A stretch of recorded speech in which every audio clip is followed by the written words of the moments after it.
श्वेता हमारी सहयोगी इस वक्त टोक्यो में मौजूद है। प्रधानमंत्री नरेंद्र मोदी ने वहां पर भारतीयों को संबोधित किया है, उन्हीं भारतीयों से बातचीत करती हुई। एक तरफ प्रधानमंत्री ने आज वहां पर पर्यटन का जिक्र किया, तो दूसरी तरफ उन्होंने ये भी कहा कि डिजिटल ट्रांसफर का दबदबा वह हिंदुस्तान में है और वो विश्व में दिख रहा है 40% का। श्वेता, कई लोग आपके साथ हैं, तस्वीरें हम दिखा रहे हैं और ये मोदी मोदी के नारे, तमाम नारे हमने वहां पर सुनाए हैं। वो जोश जो यूरोप से लेकर जापान तक प्रधानमंत्री का दिख रहा है। क्वाड बहुत इंपॉर्टेंट समिट है, लेकिन उससे पहले एक बड़ा संदेश पीएम आज इस मंच से देते हुए भारतीयों के साथ भारत को भी। और भारतीय तो प्रधानमंत्री की एक झलक के लिए ही दीवाने हो जाते हैं। यहाँ पर देखिए, ये मराठी पगड़ी आप लोगों ने पहनी है। यस, मराठी पगड़ी हम पहन के रखे हैं ये, और हमारे लिए एक इवेंट जैसा था ये, बहुत बड़ा, तो इसलिए हम बहुत उत्सव जैसा, हाँ, बहुत उत्सव जैसा। यस, उत्सव जैसा हो जाता है। पर कोई एक चीज जो बहुत अच्छी लगी हो उनकी बात? हमें ये बहुत अच्छा लगा कि ये डेवलपमेंट की बात तो कर ही रहे हैं, इसके साथ से जॉब डेवलपमेंट भी करना चाह रहे हैं। यहाँ पे जापान में बहुत ही सारी अपॉर्चुनिटीज है जो हम बताना चाहते हैं कि जो हमें आगे बढ़ानी चाहिए, जो मोदी जी को बढ़ानी चाहिए। और इंडिया और जापान का जो रिलेशन उन्होंने एक्सप्लेन किया है बहुत अच्छी तरह से, इतने तो हम भी इम्प्रेस हो गए उनसे, इतना कि मतलब बहुत उन्होंने अच्छी तरह से एक्सप्लेन किया और हम भी मोटिवेट हो गए। यस, वी आर वेरी, बहुत मोटिवेशन मिला हमें मोदी जी के आने से और बहुत अपॉर्चुनिटी। क्या करते हैं हम लोग ज्वेलरी का बिजनेस करते हैं। मैं कंट्री मैनेजर हूँ आईटी कंपनी में। हम आईटी में जॉब करता हूँ मैं। हाँ। तो देखिए, जो यहाँ पर जो भारतीय मौजूद हैं, दरअसल जिस तरह का कामकाज सबका रहता है, वो केवल यहाँ पर काम नहीं कर रहे हैं, बल्कि रोजगार का सृजन भी करते हैं। और इसीलिए यहाँ पर रहने वाले भारतीयों की अहमियत बहुत अधिक हो जाती है। बहुत रहती है। हम तो फ्यूचर जनरेशन है, हम बच्चे अभी। मोदी जी ने बहुत ही अच्छा हमको बोला, एडवाइस दिया, और हम तो बस आगे की पीढ़ियों को हम लोग और बढ़ावा देना चाहते हैं और उनका होपफुली इंडिया को और आगे बढ़ाना चाहते हैं हम लोग। कि मोदी जी से आने से पहले हमने पैसा बहुत कमाया, हमारे पास बहुत बिल्डिंग है, बहुत बड़ी बड़ी कारें हैं जो बहुत सेलिब्रिटी लेते हैं, लेकिन जो रेस्पेक्ट हमें अब मिलने लगा है वो कभी मिल रहा है। ये बातें बहुत सारे लोग बोल रहे हैं। देखिए, इस पर राजनेता बहुत अलग बातें कहेंगे, लेकिन यहाँ पर आप लोग 20-20 साल से रह रहे हैं ज्यादातर लोग, और सारे लोग लगभग यही बात कहते हैं कि अब चीजें बदल गई हैं। अभी रिस्पेक्ट बहुत, यहाँ पे जो इंडियन कम्युनिटी है उनसे बहुत बदलाव दिख रहा है, और जो रिस्पेक्ट है यहाँ पे और जो सब चीजें हम जो देख रहे हैं after Modi ji, it's different. तो हमें आज के उनके स्पीच में से सबसे अच्छी ये बात लगी कि उनका आगे के 25 इयर्स का विजन बहुत क्लियर है। वो जैसे डेवलपमेंट इंडिया में लाना चाहते हैं, जापान से, अलग अलग कंट्री से, डेवलप कंट्री से सीख रहे हैं, और जैसे इंडिया ने कोरोना वैक्सीन 100 कंट्रीज को दिया है, that is really proud moment for us. Vaccine की क्या स्थिति? यहाँ भी तो अच्छी, यहाँ पे वैक्सीनेशन का काफी अच्छा रहा, लेकिन फिर भी जापानीज अपनी नेचुरल इम्यूनिटी पे ज्यादा बिलीव करते हैं, तो थोड़ा स्लो रहा प्रोसेस। स्लो भी रहा, और लाइक बहुत ओल्ड एज पीपल ने अवॉइड करा। मेरे बहुत सारे कस्टमर्स हैं, हमारे बहुत जो रिच पीपल है बल्कि नहीं अवॉइड कर रहे हैं। भारत में लगवाया है। भारत ने इतनी अवेयरनेस की गई, इतनी जागरूकता की गई। पिछले 30 साल में इतना चेंजेस नहीं आया होगा, जैसे कि पहले कांग्रेस सरकार रहा इतने साल हिंदुस्तान में। अब जैसे मोदी जी आए और काफी एकदम से टेक्नोलॉजी जो आए वगैरह, काफी कुछ बदल गया एकदम से। 10 साल से मोदी जी के आने के बाद में जापानीज लोग काफी इंडिया जाना चाहते हैं। इंडिया में जाके आयुर्वेदा, योगा के कोर्सेज करना चाहते हैं, इंडियन कुजीन के कोर्सेज। योग दिवस वगैरह का बहुत उत्साह है, बहुत ज्यादा उत्साह रहता है। और यहाँ पे ये तो पहले से रहा होगा ना योग। विदेश में अपॉर्चुनिटीज ज्यादा है तो लोग विदेश में आना पसंद करते थे। अभी हिंदुस्तान में इतनी ज्यादा अपॉर्चुनिटीज हो गई है, अच्छी पे स्केल हो गई है लोगों की, कि people want to shift from foreign to India, but unfortunately they are already. आप लोग तो यहाँ पर अटक गए हम लोग। अब बाल भी उड़ गए हमारे। लेकिन अभी जाना चाहते हैं इंडिया, क्योंकि अभी दिख रहा है कि मैं यहाँ पे दो चीजें, सॉरी प्लीज, मैं यहाँ पे 2 चीजें जो बोलना चाहूंगा, जो जिससे मैं बहुत ज्यादा खुश हूँ। एक तो जो उन्होंने डिजिटल ट्रांसफॉर्मेशन की बात की है, $10 बिलियन येन से ऊपर का बजट जापान ने अपनी गवर्नमेंट के लिए डिजिटल ट्रांसफॉर्मेशन के लिए पास किया है, और इसके साथ जो यहाँ रिलेशन बन सकते हैं उसमें हम इंडिया से बहुत सारा टैलेंट यहाँ पे आता हुआ देख सकते हैं। और हाँ जी, इंडिया से और टैलेंट आएगा यहाँ पे। मैं जापानीज टीच करती हूँ और मुझे ऐसा लगता है कि यहाँ पे जापान में बहुत सारी जॉब अपॉर्चुनिटीज है। Please guys start apply here. मतलब जापान आइए, आपको नौकरी चाहिए। और बहुत ये बहुत ज्यादा अपॉर्चुनिटीज है यहाँ पे, और जापानीज सीखेंगे तो फिर आप आगे कर सकते हैं, नहीं तो नहीं कर सकते। एक बहुत बड़ी कंपनी के लिए रिक्रूटमेंट भी कर चुका हूँ। हम पहले देखते थे कि IIT से हम ज्यादा लोग लेते थे, लेकिन अब IIT से नहीं, Tier 2 कॉलेजेस से 3 से भी बहुत ज्यादा लोग यहाँ पे आ रहे हैं। और दूसरी चीज जो मुझे बहुत अच्छी लगी, जो ग्लोबल सप्लाई चेन का जो जिक्र हुआ है, वो बहुत ही इंपॉर्टेंट चीज होने वाली है। इलेक्ट्रिफिकेशन का जो आप इंडिया में बूम देख रहे हैं, और उसमें जो इंडिया में जो रिक्वायरमेंट है, टोयोटा से लेके सुजुकी से लेके जितनी भी बड़ी कंपनियां हैं, बहुत रिक्वायरमेंट है, इंडियंस आ सकते हैं। हम लोग 32 ईयर से रहता हूं मैं जापान में, बट जो मोदी जी के आने के बाद जो इंडिया का बीइंग अ इंडियन रिस्पेक्ट और इमेज जो हमारी जो अच्छी हुई है, उसका कोई मुकाबला नहीं है। सेकंड चीज में जो डिजिटलाइजेशन का जब बात कर रहे थे, हम इंडिया जाते हैं, समटाइम हमको लगता है India is more forward than Japan. वो मैं एक चीज बोल रहे थे। बड़ी बातें जो यहाँ पर लोग रहते हैं, आप क्या करते हैं? मैं डायमंड बिजनेस करता हूँ और मैं 32 ईयर से यहाँ रहता हूँ। 32 ईयर्स से यहाँ रहते हैं, अधिकतर 20-30 ऐसे सालों से रहते हैं और सबका यही मानना है। आप आज प्रधानमंत्री ने आज महिलाओं पर भी बात की है, बहुत सारी चीजें उन्होंने की है। कौन सी चीज आप अपने जहन में लेकर to make India आत्मनिर्भर जो for the women and secure। आत्मनिर्भर वाली बात, और इसमें अंजना एक और बात को समझिए कि जब चीन के सामने आत्मनिर्भर भारत का शब्द आता है, एक तो क्वाड की बैठक जो कल होनी है, उससे पहले अगर चीन ये सुनता है कि भारत आत्मनिर्भर हो रहा है तो उसके पसीने छूटते हैं, इसीलिए क्योंकि वो अर्थव्यवस्था के रास्ते वो आगे खुद को एक महाशक्ति के तौर पर स्थापित करना चाहता है। लेकिन आप लोगों को ये बदलाव दिख रहा है? आपको लग रहा है भारत आत्मनिर्भर? बहुत बहुत बहुत दिख रहा है, और स्पेशली ये बहुत 7 समुंदर पार बैठे हैं। हाँ, बहुत हो रहा है, और इसका इम्पैक्ट भी हम लोग एज इंडियंस यहाँ बाहर हम लोग ये फील कर पा रहे हैं। The way it is the womens are empowered for this, independent होना और खुद को आत्मनिर्भर बनाना। कितनी बार जा पाते हैं भारत? कितनी बार? हाँ, हम जाते हैं साल में 1 बार 2 बार। हाँ, एक बार जाना इज मैंडेटरी, और it will be 2 or 3 times, और ऐसा ही चल रहा है। कहते हैं कि जो होता है ना कि सामने जो रहे तो पता नहीं चलता है मोटा हो रहा है, पतला हो रहा है, बड़ा हो रहा है कि नहीं, लेकिन जो दूर एक बार देखता है उसे ज्यादा परिवर्तन देखने के लिए मिलता है। तो ये जो यहाँ पर लोग हैं उन सबकी सोच ये नजर आ रही है। जी, यहाँ की चाय वाली आंटी हमारी, अच्छा, और टोक्यो चाय वाली ये कही जाती है। अच्छा, 44-42 ईयर्स से they have established the business, और यहाँ पे इंडियन कम्युनिटी को स्टैब्लिश करने पे, यहाँ जापान में लिटिल इंडिया कहा जाता है निशिकासाई को, ये हमारे दोनों गाइडेंस है। आप लोग कब? टी बोर्ड ऑफ इंडिया है ना, इंडिया के, वहाँ से मुझे भेजा गया था यहाँ पे 1977 में। आपका जन्म 1977? जी हाँ, नहीं हाँ। तो यहाँ पे एम्बेसी जो है, तो tea board falls under the commerce section, तो यहाँ पे कोई टी बोर्ड का ऑफिस नहीं था बोल के मैं 4.5 साल एम्बेसी में काम किया हूँ। तो जापानी लोग को सिखाती हूँ चाय कैसे पीना हो। बताइए कि यहाँ बहुत प्रधानमंत्रियों को आपने सुना होगा, देखा होगा, क्या कुछ अलग दिखते हैं आप? मोदी जी तो हमेशा अलग है, हाँ, हमेशा खिलते हैं। देखिए आज मेरे हस्बैंड को भी आसाम का जुआएं हैं बोल के मैंने आज ना ये कमल फूल का एक गमछा लेके आया हूँ। उनकी जो दाढ़ी मोदी जी ने तो काट ली, आप हम काट नहीं सकते। लास्ट टाइम जब मोदी जी यहाँ आए थे, इनके साथ में एक फोटो है मोदी जी का, हैंडशेक कर रहा है, सब लोग बोल रहे हैं कि दाढ़ी कंपेयर कर रहे हो क्या? ऐड करना चाहूँगा, यहाँ पर भारतीय लोगों, जापान में भारतीय लोगों का इमेज बहुत अच्छा है। भारतीय लोगों को समझा जाता है कि इनका दिमाग इनका बहुत स्मार्ट है, हम लोग मैथ में बहुत अच्छे हैं, टेक में बहुत अच्छे हैं, एंड सब जापानी लोग इस बात को मानते हैं। यही कारण है कि इंडियंस की जापान में बहुत वैल्यू है। इस वजह से वैल्यू है। लेकिन आपने चीजें बदलती देखी हैं, क्योंकि आप लोग इतने समय से जी बिल्कुल बदलते देखी है। घर जाते हैं तो इंडिया को बदलता, इंडिया को भी बदलते देखा और कहीं कहीं नहीं बदलते देखा है, दोनों भी देखा है। दोनों चीजें आप यहाँ पर देख रहे हैं। जैसे अभी मोदी जी स्वीडन में जो बोला ना, 2 दिन 1 हफ्ता पहले डेनमार्क ने, मैंने वही बोला कि हम लोग भारतीय यहाँ पे जो है इंडियन, हम लोग का कोशिश ये होना चाहिए कि हमारा देश भी महान है, उनको दिखाना चाहिए। जब मोदी जी ने बोला हर इंडियन 5 जने अगर लेके आते हैं, सब लोग इंडिया भी। लोगों ने पहले से शुरू कर दिया? मैंने शुरू कर दिया जी।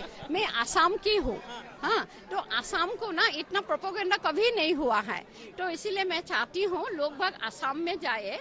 आसाम ना जापान के साथ बहुत सारा मिल है, जैसे बेम्बो इतना है, चाय है, नेचुरल ब्यूटी है। यहाँ पर लोगों को आप उस हिसाब से प्रेरित करती रहेंगी। और देखिए, एक तो होती है वो पूरी सोच, जो कि प्रधानमंत्री की तमाम जो बातें हुई हैं यहाँ पर, उनमें से क्या चीजें निकल कर आ सकती हैं, और एक तरफ होता है वो केवल प्योर उत्साह जिसे हम कहते हैं, जिसमें आप प्रधानमंत्री की स्पीच को अगर सुन भी रहे थे तो बीच में अचानक कोई नारा लगा देता था, कोई रोक ही नहीं। पर कौन था वो जो बार बार नारा लगा रहा था, ये बताइए मुझे। आप ही में से कोई? ये पूरे भारत की आवाज थी, ये पूरे भारत की आवाज थी।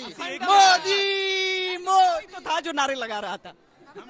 हम लोगों ने पहले से डिसाइड कर रखा, एक इधर एक उधर एक उधर, अलग अलग कोने कोने में से आवाज आ रही थी ना आपको, हाँ बस हर आवाज पहुंच पाए। मोदी जी की जो सेना है वो मोदी जी की जगह की तरह ही पूर्व सुनियोजित होती है, तो एक एक नारा एक एक क्षण के लिए पहले से ही प्री प्लानिंग थी, और हम सब पूरी तरह से मोदी जी के भाषण को सुनने के लिए और हमारा खुद का उत्साहवर्धन करने के लिए तैयार थे। नारेबाजी नहीं थी, ये पूरा उत्सव है। आप देखिए इनको, सब साफे में है। और दिवाली है, आज दिवाली है जापान में आज। हाँ, जापान में आज दिवाली। इसको महाराष्ट्र में फेटा बोलते हैं। ये हम हमेशा मतलब मैरिजेस या फिर कोई अच्छा सेरेमनी हो, सेलिब्रेशन का माहौल हो, उस समय पहनते हैं। और नारे नेचुरली निकल रहे थे। हाँ। बात सुनते ही अचानक नारा तो दिल से निकल रहा था, अपने दिल से। भारत माता की जय। मोदी जी को देखने के बाद भारत माता और मोदी जी का नाम, क्योंकि वो विश्व गुरु बनने वाले हैं। अच्छा, यही थे वो जी। भारत माता की, भारत माता की। आया आया, देखो देखो कौन आया, देखो देखो कौन आया, देखो देखो कौन आया, भारत माता की। यही आवाज थी जो बीच बीच में हर तरफ अचानक सुनाई देती थी। प्रधानमंत्री कुछ देर रुकते थे, मुस्कुराते थे, लेकिन आज आम तौर पर जितना प्रधानमंत्री बोलते हैं, थोड़ा सा कम आपको लगा? आप लोग थोड़ा सा लग रहा था कि उठने के लिए तो तैयार नहीं। दरअसल जापान में होता यह है कि हर चीज समयबद्धता के साथ होती है। मोदी जी हमेशा जापान में एक निश्चित समय के लिए ही संबोधन देते हैं और उतने में ही समाप्त करके फिर चले भी जाते हैं। लेकिन हर कंट्री से बहुत कम मोदी जी ने बोला, कम से कम 45 से एक घंटे का उनका स्पीच रहता है। हम लोग के हक में बहुत सा कम आया है। मस्त जो बोल रहे थे, बहुत सारी जानकारी जो है हम लोगों को सुनने को मिलेगा, तो थोड़ा सा मतलब हम थोड़ा सा और एक्सपेक्ट। हाँ, तो वही है, थोड़ा सा निराश हुए हैं हम लोग, तो और थोड़ा सा होता तो बहुत अच्छा रहता। मोदी जी को चाहते हैं, इसलिए उनको लग रहा है कि और ज्यादा बोलते तो और अच्छा होता, बट इतने भी टाइम में उन्होंने मोदी ने जो भी बोला है वो सबके दिल को छू के गया है। थोड़ा हमको लगा कि थोड़ा सा ना कम हो गया और प्रोलॉन्ग होना चाहिए। तो ये चीज हमेशा मानता नहीं है, ये दिल है कि मानता नहीं। मोदी जी को मतलब छोड़ना नहीं चाहता है हर भारतीय, इतना प्यार है। तो अगली बार फिर से मिलेंगे और डेफिनेटली मुझे लगता है कि और लॉन्ग टाइम पे मिलेंगे। श्वेता जी, बात यह है कि मोदी जी को देखने के लिए दूर दूर से लोग आए थे यहाँ पे, सिर्फ टोक्यो के ही नहीं, कोबे से, ओसाका से, बहुत सारी जगहों से लोग आए थे। तो वो एक्सपेक्ट कर रहे थे कि मोदी जी हमेशा की तरह लंबा बोलेंगे, सबको संबोधित करेंगे, लेकिन उन्होंने शॉर्ट एंड स्वीट अपना एक संदेश दिया, लोगों को यहाँ एक जनरल मैसेज दिया। और हाँ, बिल्कुल जो इतने लोग आए थे उनको देख के मंत्रमुग्ध तो लोग दूर से आए, लेकिन शायद बुलेट ट्रेन की रफ्तार ऐसी होती है जो कि टोक्यो में, यहाँ पर जापान में मिल जाती है कि उतनी दिक्कत नहीं होती है। कि मोदी जी को वापस परसुड कीजिए, वापस जल्दी से आए जापान, फिर 1 घंटे का भाषण दें। यहाँ पर 1 घंटे का भाषण सुनना चाहते हैं यहाँ पे। आज का दिन कितना इम्पोर्टेंट है आपको पता है? 3 साल पहले आज ही के दिन मोदी जी दोबारा जीत के आए थे, और 3 साल बाद आज ही के दिन मोदी जी हम सबके साथ हैं। डेट्स आपने याद रखे? डेट्स आप लोगों ने याद रखे? डेट याद रखा। 2019 में जापान में जो हम नमो फैंस के जितने भी मेंबर्स हैं, सबने काफी धूमधाम से फैन क्लब। हाँ जी, फैन क्लब बोल लीजिए। उनका एक फैन पेज। यहाँ पे अभी 2 ही सेलिब्रिटी आज सुबह से, एक मोदी जी और एक श्वेता सिंह। बस हम 2 ही कुछ नाम सुन रहे हैं। बस एक उनके साथ सेल्फी और एक श्वेता सिंह जी के साथ सेल्फी लगी। तो यहाँ पर जो प्रधानमंत्री, देखिए अब तो अधिकतर लोग यहाँ से निकल गए हैं, क्योंकि जो हम कहते हैं ना कि जापान में सारी चीजें समयबद्ध होती हैं, तो धीरे धीरे सबको निकलना ही होता है यहाँ से। समयबद्ध तरीके से यहाँ तो खत्म हुआ, लेकिन देखिए किसी को अभी तक संतोष नहीं हुआ है कि मोदी जी को शायद थोड़ा सा और बोलना चाहिए था। अंजना, बिल्कुल, खादी से लेकर नारी शक्ति पर, पर्यटन से लेकर टेक्नोलॉजी पर, हर मुद्दे पर बोले। और काशी को भी आज टोक्यो में प्रधानमंत्री ने याद किया। गौरव भाटिया, राष्ट्रीय प्रवक्ता भारतीय जनता पार्टी के, Sushant Sareen strategic affairs expert, Ghanshyam Tiwari Samajwadi party के, Vivek Katju ji former secretary MEA के हमारे साथ जुड़ रहे हैं। गौरव भाटिया जी, अभी तो वहां पर मौजूद लोग कह रहे थे ये दिल मांगे मोर, भाषण उन्हें छोटा लगा, लेकिन इससे पहले प्रधानमंत्री अक्सर ऐसे मंचों पर राजनीतिक बातें भी देश के बारे में बोलते रहे, लेकिन आज उन्होंने नारी शक्ति, खादी, पर्यटन, टेक्नोलॉजी, इन सब का जिक्र किया। क्या संदेश देने की कोशिश थी?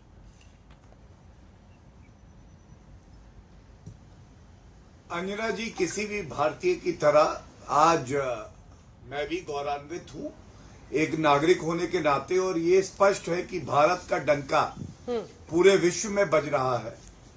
और जिस तरह से आज तक ये कवरेज कर रहा था और जो जनता ने वहां कहा, इतना मनमोहक था कि उन्होंने दिल जीत लिया। कुछ बातें मैंने लिखी इसलिए कि मैं उसको दोहराना भी चाहूंगा, क्योंकि वही भावना आज जो भी भारतीय मूल निवासी है उसकी है, वो विश्व में कहीं भी हो। सबसे पहले एक चीज सामने आई कि जब श्री नरेंद्र मोदी जी विश्व में कहीं भी जाते हैं और भारत का प्रतिनिधित्व करते हैं, तो ऐसा लगता है वो जोड़ देते हैं। सबसे पहले भारत में उन्होंने सबको जोड़ा है, फिर जब वो विश्व में, चाहे वो जापान, चाहे इससे पहले हमने देखा वो फ्रांस में थे, नॉर्डिक कंट्री में गए, वहां पे भी जो भारतीय मूल निवासी हैं उनको जोड़ा और एक भावना आई कि सब लोग भारत माता से जुड़े हुए हैं। और तीसरी सबसे बड़ी बात है, वो विश्व को जोड़ रहे हैं। आज भारत के लिए गर्व की बात है, ये कोई किसी पार्टी की बात नहीं है, व्यक्ति विशेष की बात नहीं है, लेकिन भारत की ये ताकत है कि वो पूरे विश्व को आज दिशा दे रहा है। ये सुन के बहुत गौरव की अनुभूति हुई। दूसरी बात, मैं समझता हूं ये जो विदेश नीति है, इसमें एक बड़ा बदलाव ये आया है कि ये बड़ी पीपल सेंट्रिक विदेश नीति बन गई है।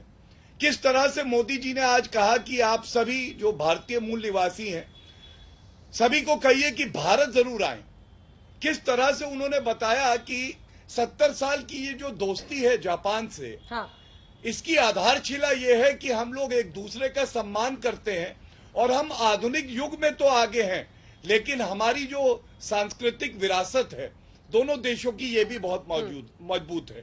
और इसके साथ साथ जिस तरह से उन्होंने, आपने काशी की बात करी, वहां पे रुद्राक्ष ऑडिटोरियम जो बन रहा है काशी में जापान की मदद से, किस तरह से मुंबई से अहमदाबाद की जो ट्रेन है उसमें भी जापानी तकनीक का इस्तेमाल होना, ये अपने आप में दिखाता है किस तरह से भारत को तो गौरवान्वित करते ही हैं, लेकिन वहां की जो देश की संस्कृति है उसमें भी अपने आप को ढाल लेते हैं। ठीक है, बहुत अच्छा लगता है। मैं लौट रही हूँ आपके पास, घनश्याम तिवारी जी से कमेंट इसके बाद लूंगी, लेकिन उससे पहले जरा दर्शकों को सुशांत सरीन जी, विवेक काटजू जी को भी जरा सुना देते हैं।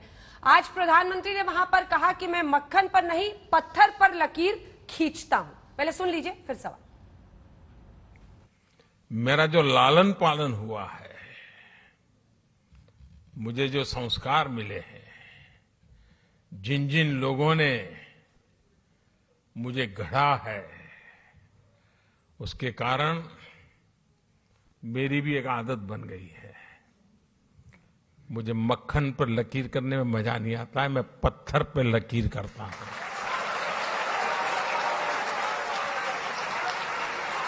हमने भारत में एक स्ट्रांग और रेजिलिएंट रिस्पॉन्सिबल डेमोक्रेसी की पहचान बनाई है।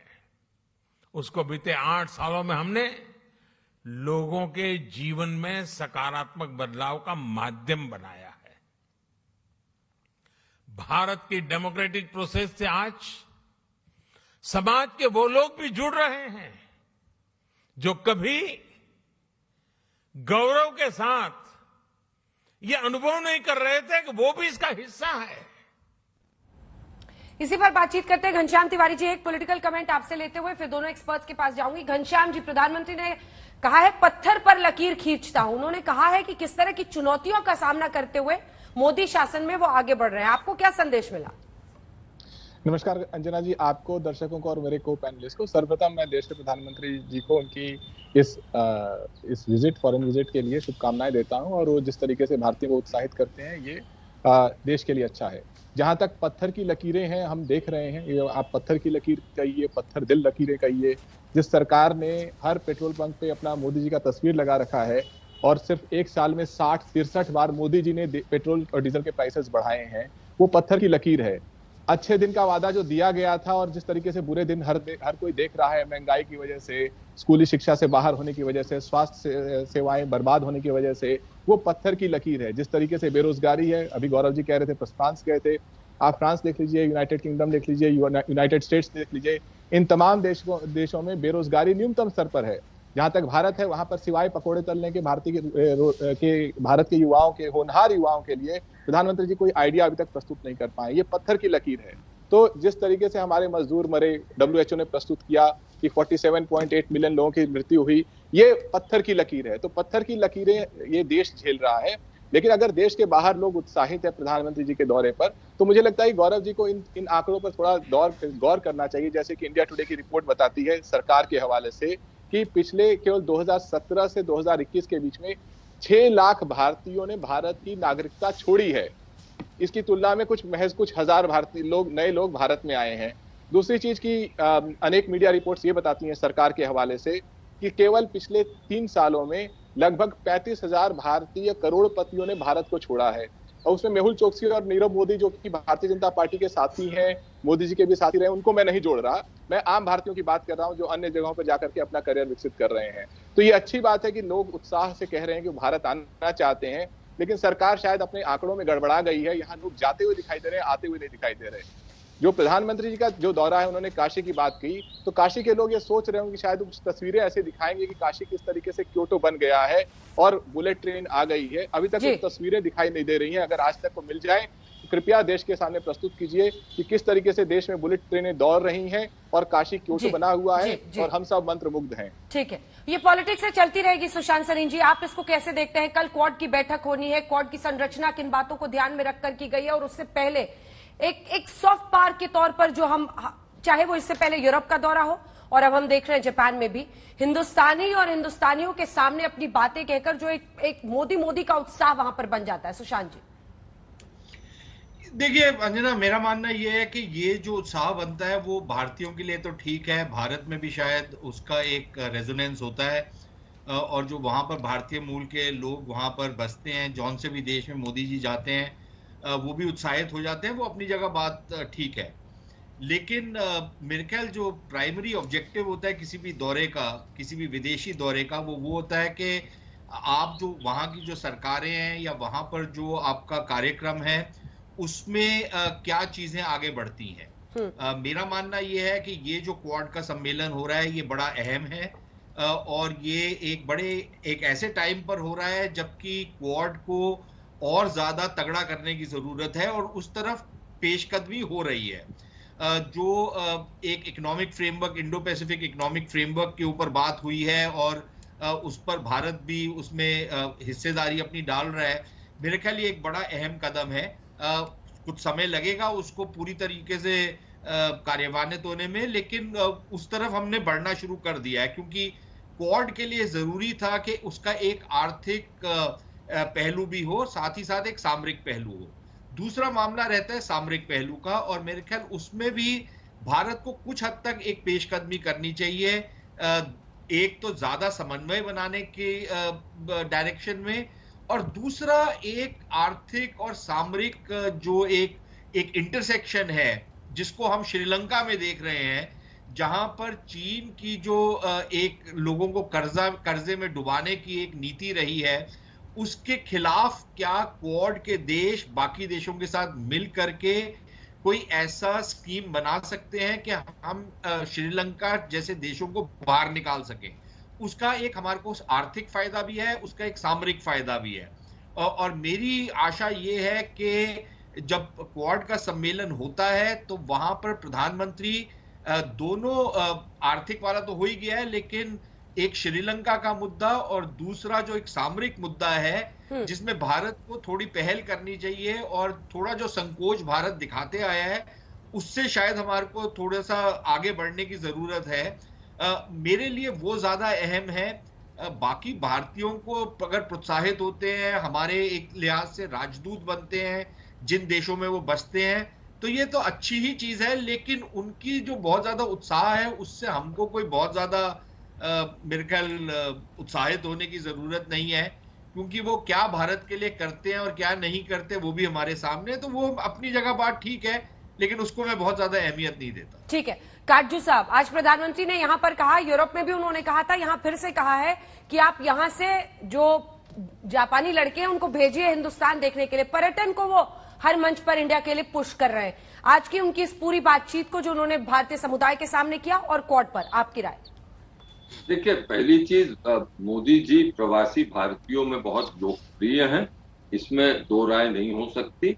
हाँ, जहां तक प्रवासी भारतीयों का सवाल है, मेरा मानना है कि कुछ देशों में जैसे अमेरिका है, वहां पे प्रवासी भारतीय भारत के हित को आगे बढ़ा सकते हैं, जैसे बढ़ाया है, क्योंकि एक उनकी बहुत दृढ़ लॉबी होती। जापान में प्रधानमंत्री जी ने जो आह्वान दिया है भारतीयों को कि आप लोगों को भेजिए, वो अपनी जगह ठीक है, लेकिन लोग वहां के जो भारतीय हैं वो कितना प्रमोट कर पाएंगे टूरिज्म, इस पर एक प्रश्न चिन्ह है। कोशिश अपनी तरफ से जरूर करेंगे, क्योंकि प्रधानमंत्री ने कहा है। जहां तक क्वाड की बात है, अब मेरा मानना है कि वक्त आ गया है कि जब हम क्वाड में पूरी तरह से पार्टिसिपेट करें, क्योंकि अब हमारी विदेश नीति और सामरिक नीति के सामने जो दरअसल चुनौती है और जो कि रहेगी, वो चीन से, और चीन का सामना करने के लिए हमें दरअसल तो अपना ही बल का इस्तेमाल करना ही पड़ेगा, अपनी शक्ति पर रिलाई करना पड़ेगा। लेकिन उसके साथ साथ इंडो पैसिफिक रीजन में अगर अमेरिका, जापान और ऑस्ट्रेलिया के सहयोग से हम अपने हितों को बढ़ा सकें तो उसमें अच्छाई है। हाँ, हमें ये जरूर समझना है कि ऑस्ट्रेलिया, जापान और अमेरिका की जो ऑब्जेक्टिव पोजीशन है दुनिया में, जो उनके हित हैं, जिस स्टेज ऑफ डेवलपमेंट पे वो हैं और जिस स्टेज ऑफ डेवलपमेंट पे हम हैं, उसमें बहुत अंतर है। तो हमें ये ध्यान में रख के उनके साथ पूर्ण रूप से सहयोग करके आगे बढ़ना पड़ेगा।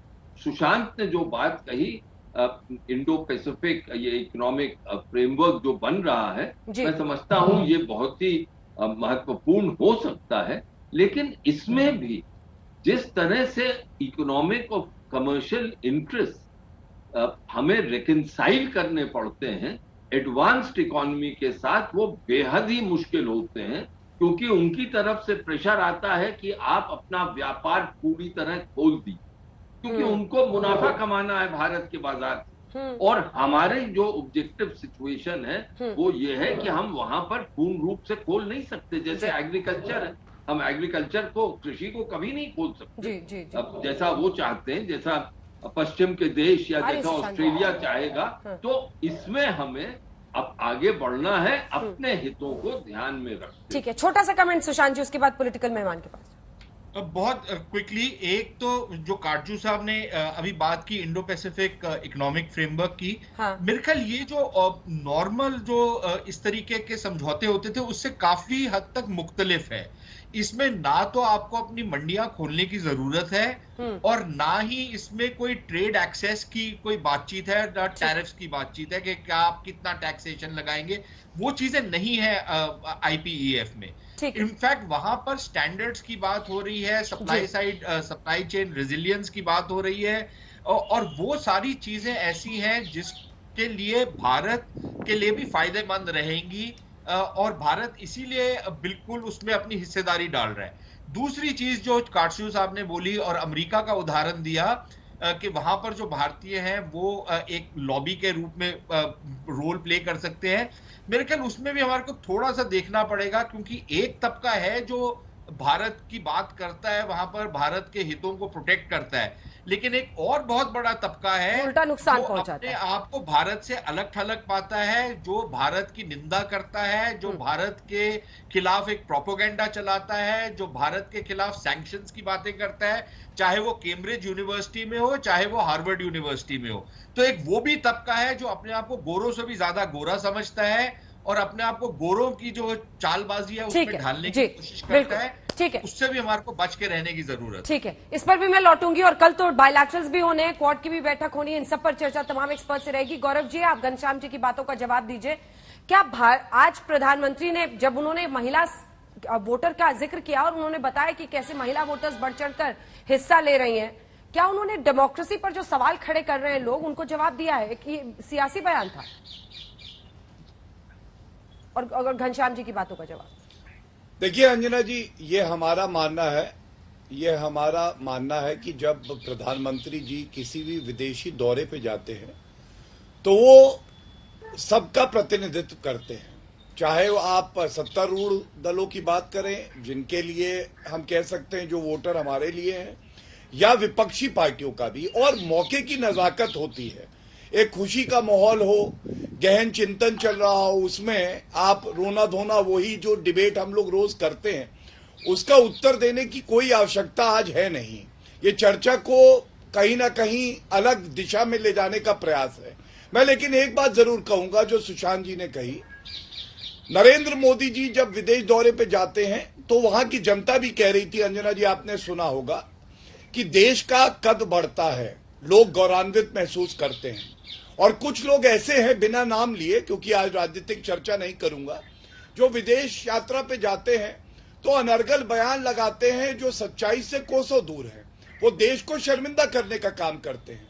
ये आत्मचिंतन उन्हें करना होगा कि जब आप विदेशी भूमि पे हैं तो आप अपने देश का जो सही प्रारूप है वो कैसे रखते हैं। मैं एक बात जरूर कहूंगा, इकोनॉमिक इंटरेस्ट होना तो एक बात है जिसकी चिंता हमारी विदेश नीति में हमेशा राष्ट्र हित सर्वोपरि रखते हुए हमने आगे बढ़ाई है, लेकिन जो इंडो पैसिफिक रीजन है यहाँ पे क्षेत्रीय संतुलन बना रहे, क्योंकि एक देश ऐसा भी है अंजना जी जो एक विस्तारवादी सोच रखता है। मैं समझता हूं और जो 3 मुल्क हैं जो सशक्त भी हैं और जो हमारे साथ एक बराबर का रोल प्ले कर सकते हैं, उनको एक मंच पे साथ लाना, ये एक बहुत बड़ी उपलब्धि है नरेंद्र मोदी जी की विदेश नीति की। और हम लोग एक चिंतन ये कर सकते हैं कि एक साथ कैसे आगे बढ़े कि हमारी संप्रभुता पे कभी भी कोई बुरी नजर न रखे और उसको हम सही सबक भी सिखा सके अगर समय की ये मांग हो। मैं समझता हूँ ये एक बहुत बड़ा उद्देश्य है और कल जैसा आपने बताया जब बैठक होंगी तो इस पे भी चिंतन जरूर होना जरूरी है। क्या भी आपने कांग्रेस पार्टी और राहुल गांधी पर कटाक्ष किया? क्या प्रधानमंत्री ने आज जो डेमोक्रेसी की ताकत का जिक्र किया वो राहुल गांधी को एक तरह से जवाब दे रहे थे? क्योंकि उन्होंने कहा था राहुल गांधी ने कि पूरे देश में अभी केरोसिन ऑयल छिड़का हुआ है चारों तरफ, एक चिंगारी से आग लग सकती है। देखिए अंजना जी, मैं फिर कहूंगा कि आप बाहर जाके इस तरह की बात करते हैं उस लोकतंत्र के लिए जो पूरे विश्व में सबसे बड़ा लोकतंत्र नहीं, सबसे मजबूत लोकतंत्र भी है, जहां 70 साल में कभी कोई तानाशाह हुकूमत नहीं कर पाया। 40% कैशलेस ट्रांजैक्शन पूरी विश्व के भारत में हो रहे हैं। क्या ये गर्व की बात नहीं है कि कोविड की महामारी में 100 देशों को अगर टीके देने का काम किसी ने किया तो वो भारत ने किया, आत्मनिर्भर भी हुआ और पूरे विश्व की मदद भी करी।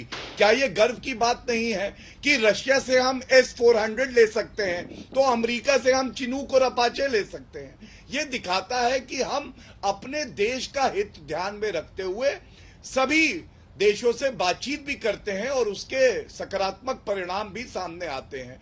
जो लोग चाहते हैं कि हमारा देश कमजोर हो, उनको ये संदेश जरूर था कि भारत इतना महान है कि आप उसको कमजोर नहीं कर घनश्याम जी इसका जवाब दे दे। आपकी नियत में खोट है, इस नियत को बदलिए। घनश्याम जी इसका जवाब दे दे, फिर हम सुनाएंगे कुछ प्रधानमंत्री के भाषण के और हिस्से। घनश्याम, देखिए 2-3 संक्षिप्त में बातें कहूंगा। पहले तो अगेन जो गौरव भाटिया बोलते हैं या सरकार भारतीय जनता पार्टी के प्रवक्ता बोलते हैं, इनकी सरकार इसके विपरीत बोलती है। जैसे कि सरकार ने ANI ने इसे प्रस्तुत किया कुछ महीने पहले, कहा कि दुनिया भर से 25 लाख, एक तो नहीं 25 लाख भारतीय मूल के लोग, भारतीय नागरिक दुनिया भर से भारत वापस आए कोविड काल में।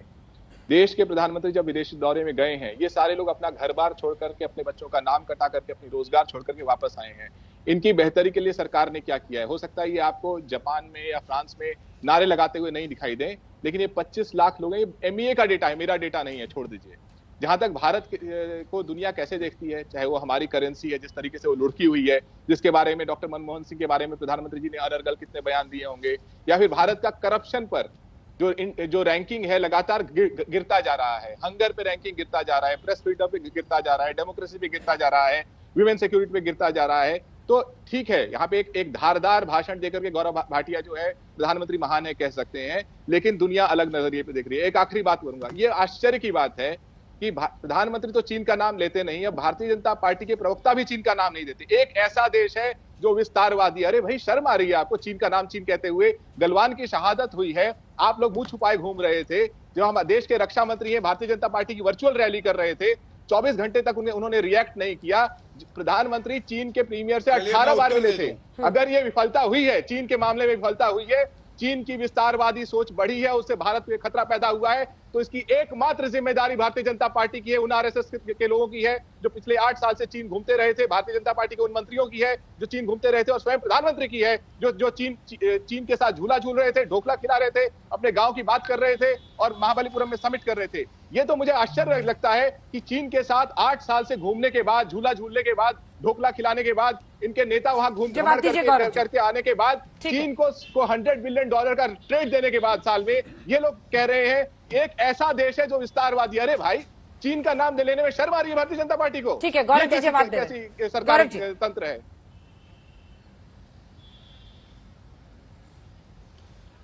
देखिए, विदेश नीति की बात अगर हो और समाजवादी पार्टी से सीखना पड़े तो इससे ज्यादा दुर्भाग्यपूर्ण कुछ नहीं होगा।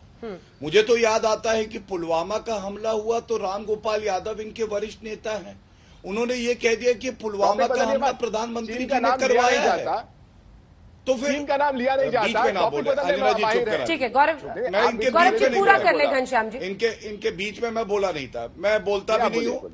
बोलिए, आप बोलिए। मुझे अच्छा नहीं लगता। देखिए, आज की चर्चा बहुत अच्छी चर्चा है, मुझे पता है वो दर्द होता है। मैं बीच में इसीलिए नहीं बोला, मैंने सुना। चीन के आपने आप चुप रहिए, आपसे परमिशन नहीं मांग रहा हूँ मैं। अंजना जी एंकर है, आप चुप हो जाइए, आप चुप हो जाइए, आप शांत हो। अच्छा अंजना जी प्लीज इनको कहिए शांत रहिए प्लीज, धन्यवाद। देखिए, जहां तक सपा के प्रवक्ता हैं पढ़े लिखे, तो इनको पता चले कि ऑफिशियली वक्तव्य दिया गया और चीन की सेना को करारा जवाब अगर किसी ने दिया तो हमारी वीर सेना ने दिया। ऑल पार्टी मीटिंग हुई थी, ऑल पार्टी मीटिंग के बाद भी एक ही रोंदू पार्टी थी, वो समाजवादी पार्टी थी। और चीन की क्या हैसियत है, पाकिस्तान और चीन दोनों भी मिल जाए तो भारत इतना मजबूत है कि बिना आपके समर्थन के उनको घुटने टिकवा देगा, नाक रगड़वा देगा। लेकिन आज की जो चर्चा का विषय है उसको ध्यान में रखते हुए मैंने एक बात कही, और मोदी जी की स्वीकार्यता की बात कर रहे हैं, तो पूरे विश्व में जितने भी नेता हैं, आप लेटेस्ट सर्वे देख लीजिएगा, सबसे ज्यादा लोकप्रिय अगर कोई नेता है तो श्री नरेंद्र मोदी जी हैं। लेकिन ये बात इनके दिल में आग की तरह लग जाती है, कांटे की तरह चुभ जाती है। इसलिए मैं कहता हूं इनको देश से प्यार नहीं है, इनको कुर्सी से प्यार है, सत्ता से प्यार है। घनश्याम जी, क्या जब बात विदेश नीति की हो तो विपक्ष को भी चाहता था, लेकिन एक सुर में नहीं बोलना चाहिए। देखिए, एक सुर में बोल रहे हैं। भारतीय जनता पार्टी के सबसे बड़े नेता और देश के प्रधानमंत्री इकलौते ऐसे नेता हैं, इकलौते राष्ट्रीय नेता हैं जिन्होंने गलवान हादसे के गलवान की शहादत के बाद भी उन्होंने कहा कि कोई वहां आया नहीं था, भारत सीमा में कोई नहीं आया था। इकलौते, आप एक राष्ट्रीय नेता का बयान दिखा दीजिए जो ये कहे ये देश के साथ देश को गुमराह करने की बहुत बड़ी साजिश थी, जिसको चीन ने देश के खिलाफ इस्तेमाल किया। हम एक सुर में बोले, क्या ये झूठ है कि 18 बार एक तरफा प्रयास से देश के प्रधानमंत्री चीन के साथ झूला झूलते रहे? ये कहना गलत है? ये देश के प्रधानमंत्री का अपना किया हुआ काम है, हमारा किया हुआ काम नहीं है। देश के प्रधानमंत्री स्वयं पाकिस्तान जाते हैं। डॉक्टर मनमोहन सिंह पाकिस्तान बिना बुलाए गए थे क्या? तो जो एक तरफ कहे कि जो देश के प्रधानमंत्री की ने जो गलतियां की हैं, भारतीय जनता पार्टी उसे बता नहीं सकती। कल तक ये लोग थैंक यू मोदी जी कह रहे थे। अगर 63 बार पेट्रोल के दाम बढ़ाए जाते हैं तो उस समय भी थैंक यू कहा। ठीक है, काजू साहब सिर्फ 2 लाइन का कमेंट सर, वक्त खत्म हो चुका है जी। चलिए मैं कुछ कहूं अंजना। काजू जी हाथ उठा रहे थे जी। देखिए, मेरा मानना है कि चीन की चुनौती हमारी विदेश नीति के लिए सबसे बड़ी चुनौती, और इस चुनौती को सामना करने के लिए हमारे राजनीतिक वर्ग में एकता होनी जरूरी है। चाहे विपक्षी दल हो, चाहे सत्ता दल हो, जब तक इनमें बिल्कुल एक दृढ़ संकल्प नहीं हो जाएगा कि चीन के साथ हमें पूरा एक कार्यक्रम बनाना है, लॉन्ग टर्म पॉलिसी बनानी है जिसपे हर सरकार अमल करेगी, तब तक उस चुनौती का सामना करने में हमें मुश्किलात होंगी। क्वाड की कामयाबी ने चीन की चिंता बढ़ा दी है, ये सवाल आज हमने दंगल में आपसे पूछा था। हाँ कहने वाले 68% लोग हैं, जबकि 32% मानते हैं कि नहीं, ऐसा नहीं है। बहरहाल आप देख रहे थे इसी पर दंगल, देखते रहिए आज तक।